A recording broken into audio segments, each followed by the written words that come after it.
শ্রদ্ধেয় কবি চন্দননাথের অন্য মা। বাতাসের দোলা লেগে আঁচল মায়ের মুখটা ঢেকেছে যেই, ছোট্ট খোকন চেয়ে দেখে মার হাসি মুখখানা নেই। তক্ষুনি ছুটে এসে ছোট ছোট হাতে আঁচল সরিয়ে চুমু দেয় ভালোবেসে। মার মুখখানি সকলেরই প্রিয়, মধু ঝরা তার হাসি। খোকনেরই মতো আমরা সকলে একইভাবে ভালোবাসি। দূষণে তবে পৃথিবী মায়ের মুখটা আড়াল হলে আমরা কেন তা সয়ে যাব বলো এইভাবে অবহেলে?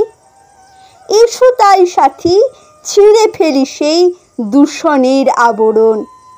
প্রাণ ভরে দেখি সে মায়ের রূপ, জুড়াই হৃদয় মন। কালো আবরণ দূর হলে পাবো আবার মায়ের হাসি। প্রমাণিত হবে এ মাকে আমরা একইভাবে ভালোবাসি। প্রমাণিত হবে এ মাকে আমরা একইভাবে ভালোবাসি। নমস্কার।